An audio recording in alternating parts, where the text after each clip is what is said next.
You know that feeling you get when you need to have a tough conversation with a parent, deliver critical feedback to a staff member, or unite a divided team? That knot in your stomach that says, I'm a great educator, but am I communicating this the right way? I've been there. Year after year, I'd write the same goal in different words. Connection, crucial conversations, conflict resolution, how to deal with difficult people. I'm Crystal Atkinson, and after more than 20 years teaching and leading in public education, I've cracked the code on the communication skills that matter most, and I'm sharing them all with you. Whether you're dealing with resistant staff, anxious parents, or complex community dynamics, this podcast will give you the strategies and confidence to handle it all.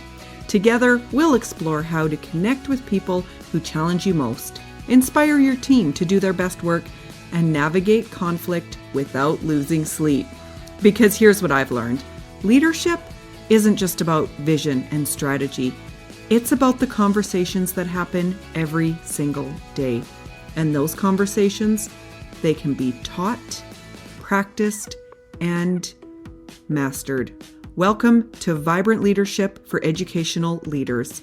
Let's transform the way you communicate. Welcome back, everybody. This is episode 6, and this may just be my favorite episode so far. If you haven't already, be sure to hit that follow button. Be sure to rate the show and share it with other people. That just helps the algorithm get this platform out to as many leaders as we possibly can. So in today's episode, we are talking about safe spaces, a little bit of an extension, but we're going to get granular here. We are going to learn what it takes to create safe spaces without being a pushover. The truth about choosing language and setting boundaries and everything you need to know to do this. So talking, listening, communicating just in general can be, I'm sure we can all admit, just a little bit tricky. There are difficult people, difficult situations, and it's a lot to navigate. So I'm curious, friends, have you ever left a conversation wondering what the other person actually said? Have you ever left a little bit more confused than when you entered it? Or when or if they're actually going to follow through on whatever it is you asked of them? You may have been manipulated with soft language. I know that word manipulated, and it just does not sit well. It doesn't feel good. And let's be fair. Most people that we were communicating with, they didn't intend to manipulate us. They just didn't have clarity or confidence to communicate fully. And here's the issue here. The problem with soft language isn't supportive, even though we think it is. Soft language is distracting, it lacks clarity, and it causes doubt in your leadership capacity when you're using it with others. So today we're going to unpack what is soft language, when do we use it, and how can we recognize it in others. Learning to be a language detective, to find the soft and hard language words and verbs that we use is going to help you to not get fooled again. So once you know what to listen for, you won't be able to unhear it. And at first, it may be a little bit annoying. At least it was with me. Most people truly, my friend, they're well-meaning. They don't mean to hurt your feelings. They don't want to say no. They don't want to disagree. And it isn't because they don't know what they want. It is actually because they're trying to do you a favor. And you may also have got caught up into this. You may also have been that person who said, oh yeah, no, I'll try to get that done maybe tomorrow or the next day. And rather than just saying, no, I'm not available, I'm not able to do that, or I don't know the answer to that, I'm going to get back to you, we default to soft language. Our colleagues defaults to soft language. So I'll try to get my report cards done by Friday. Try? That's soft. Anything that does not involve a commitment is soft language. So if they say, oh, I might be able to come to that staff social, they're not coming to that staff social. Are you kidding me? They are not coming. They don't want to. If they wanted to, they would say, oh, yes, I am absolutely coming, or I have something booked that night, but I'm going to go contact my life partner and get a babysitter. When people want to do something, they make it happen. There are few exceptions to that. Soft language are the words that lack commitment. So when you hear words like maybe, try, might, could, if you hear them, the person saying them has a large probability that they will not be doing whatever the rest of the sentence says. And that goes for you too. If you have somebody coming to you and they ask for a particular resource and your response is, oh yeah, I'll look into that. I might be able to, I'll have to see what the budget is. Your language is soft. They see right through you. They know that you're not going to do whatever the thing is. The other problem with soft language that we so often avoid talking about is that it doesn't come across as friendly. It doesn't. It comes across as lacking confidence. It comes across as passive. It comes across as unsure, lacking confidence. So when you use these words, people are instantly processing, they don't know, they're not willing to connect, they're not willing to make a commitment, and they don't trust you. When you lack confidence in yourself and the value of what you are about to say, your team will also lack confidence in your capacity and the value in which you are about to share. Remember, as so many say, clear is kind, always. Say what you mean what you say. The non-committal and weak-sounding person, perhaps it's you, perhaps it's a colleague, perhaps it's a boss, can fix this and become confident speakers with a few shifts. The next time you hear a soft word trying to come out of you, I want you to pause, identify it, and give your words an absolute message. So instead of saying, oh yeah, no, I'll try to get that to you by Friday, pause, ask yourself realistically, look at your calendar if you need to. When can you get that report done? And then commit to that. I will have that report to you by Monday morning. The end. You've made a commitment. Be a person of integrity. Follow through. Choose that deadline that you can commit to. Rather than non-committing, pause, decide what you can commit to, and then do it. If there is something you do not want to do not tiptoe around it. You're not going to say, oh yeah, no, gee, that sounds really fun. I might be able to, I'll have to see. If you don't want to do it, then you say, no, I won't be able to come. Thank you so much for the invite. I really appreciate you thinking of me. The end. You don't need excuses. You don't need to justify yourself. You are an adult. Say what you mean. You can thank them. You can be respectful. You can ask them to remember you next time if you know it's something that you typically would like to do. But say no. No, I won't be able to do that. Thank you so much for the invite. I really appreciate being included. That's all you need to say. The receiver, honestly, does not think of this in as big of a deal as you are imagining it to be most of the time. Trust me. So here's a few more examples that you can try as a replacement. When you phone somebody, rather than having the soft language that feels tiptoey and uncertain, instead of saying, I'm really sorry to bother you, you're going to say, do you have a moment? Because here's the thing, you are assuming that you are a bother.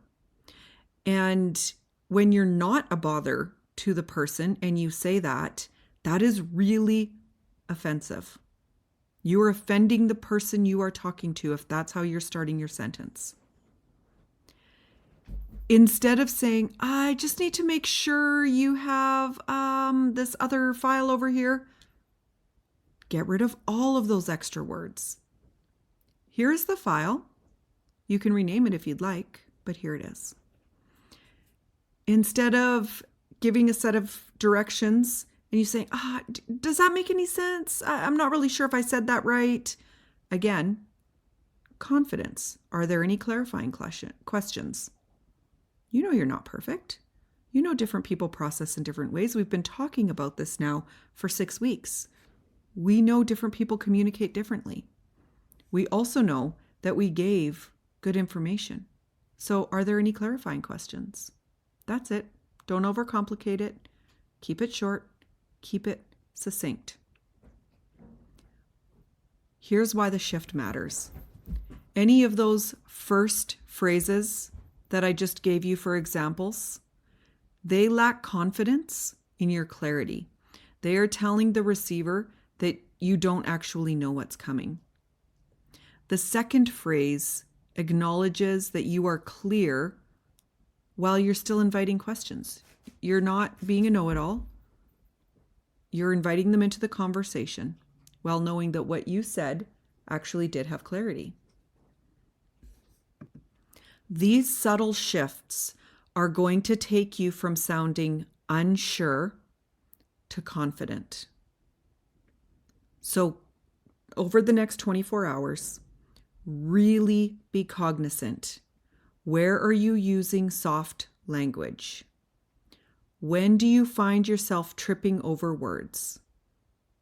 Pay attention to those moments and then ask yourself why. Are there certain people who tend to trip you up? Are there certain situations?